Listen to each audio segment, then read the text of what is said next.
The sun was only beginning to rise over the peaceful kingdom of Luria, brushing its golden light across forests, rivers, and the towering white castle where Princess Elara lived, a princess known not only for her beauty, but for her stubborn, fiery heart.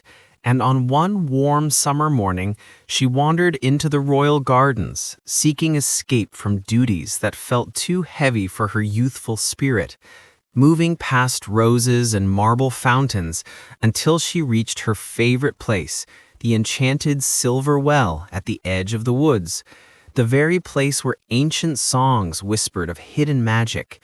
Here she held her beloved golden ball, gifted by her late mother, tossing it high with laughter that echoed like bells, until one fateful throw slipped from her fingers, plunging deep into the well with a splash that silenced the world.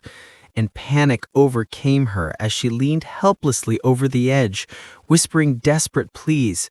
"Please come back. It's the only thing I have left of her." But the water gave no reply, only rippling softly, until suddenly she heard a croaky voice behind her, asking why she cried so bitterly. And when she turned, she gasped to find a green frog perched on a lily leaf, gazing at her with curious golden eyes. At first she stepped back, startled, but the frog hopped closer, bowing politely and saying, "I can fetch your ball, princess, if you promise to grant me a kindness in return." And although she frowned, for she had never spoken to a creature so directly, she nodded quickly, promising anything as long as she got her precious ball back. And the frog dove gracefully into the depths, vanishing into shining circles before resurfacing a moment later with the golden ball pressed proudly against his chest. And Elara clapped with joy, snatching it instantly. But as she turned to leave, the frog called out, "Princess, your promise!" And she hesitated, guilt brushing her heart, yet pride pulling stronger. So she whispered, "I'll return later," running back toward the castle and leaving the frog alone beside the well.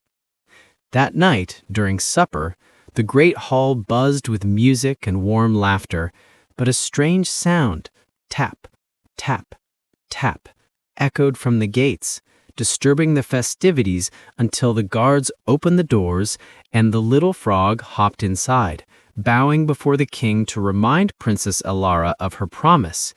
And the king, wise and stern, gently scolded his daughter, saying words she could not ignore.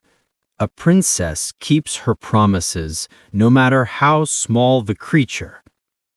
And though frustrated, she reluctantly agreed to allow the frog to dine with her, placing him beside her golden plate while he happily nibbled crumbs and stared up at her with grateful eyes. When supper ended, he asked softly to rest beside her for the night, because he had journeyed far and was tired. And though Elara recoiled in disgust, the king reminded her again.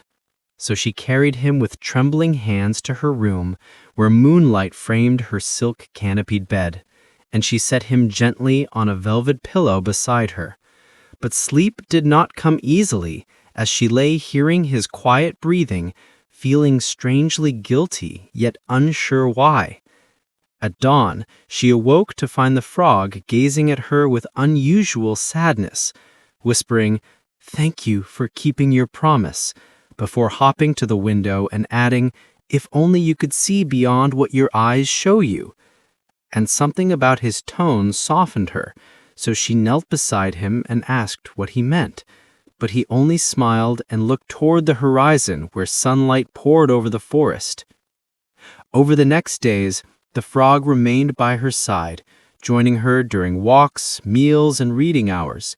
And though she continued to resist, she slowly began noticing things she had overlooked before, like the way he spoke with wisdom far beyond ordinary creatures, the way he listened fully when she talked about her mother, and the way he seemed to protect her, once even warning her of a broken step near the tower stairs that she nearly fell from.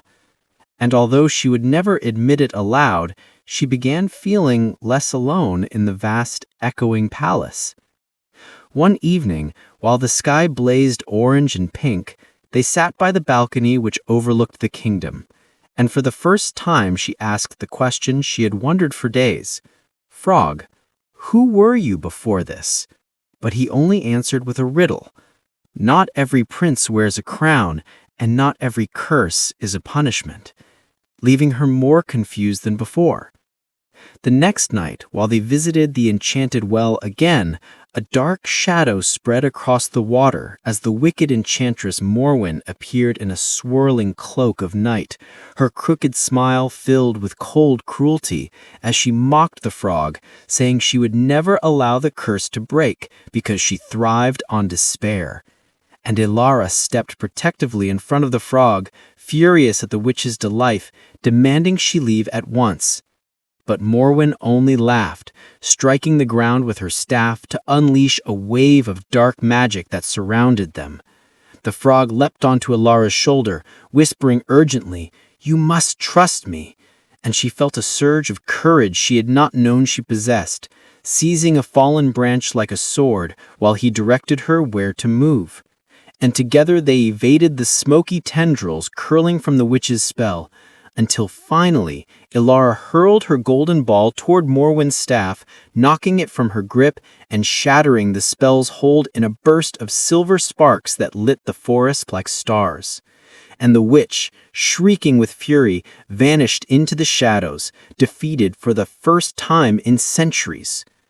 Breathing hard, Elara turned to the frog, only to find him glowing with radiant golden light, his form shimmering as though made of sunlight and water. And before she could speak, the light burst outward. A tall young man with tousled brown hair and the same gentle golden eyes stood before her, wearing royal garments marked with symbols of an ancient kingdom, Prince Rowan of the Lost Emerald Realm. Stunned, she stepped back, but he knelt before her with heartfelt gratitude, explaining that long ago the enchanters had cursed him to live as a frog until a princess would treat him with genuine kindness, not just duty. And though Elara's initial actions were reluctant, her final courage, loyalty, and protection had broken the curse fully. Overwhelmed by the truth, she apologized sincerely for her earlier cruelty, but Rowan only smiled, assuring her that her growth was what truly freed him. Soon the forest filled with the sound of hoofbeats as the king's guards arrived, alerted by the magical surge in the sky. And when Elara introduced Rowan, the king welcomed him warmly, recognizing the symbol of Rowan's late parents, old allies of the kingdom, and offered him sanctuary until his own realm could be restored.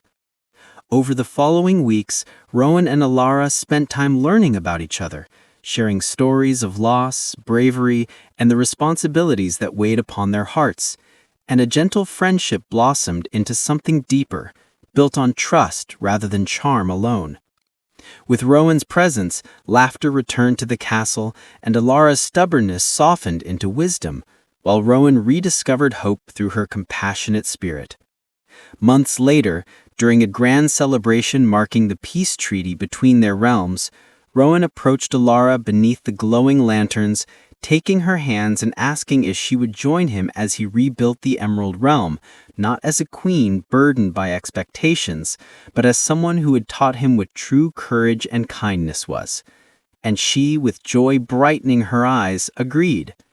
Together they departed the next morning on horseback, waving farewell to the kingdom as they set off toward a future shaped not by curses or lost magic, but the bond they had forged, one born at a silver well, sealed by courage and destined to illuminate both their kingdoms for generations. And so the tale of the Frog Prince lived forever in stories sung by bards and whispered by enchanted wells, reminding all who heard it that true royalty is not defined by crowns or power, but the promises we keep, the kindness we learn, and the magic that awakens when we look beyond what our eyes can see.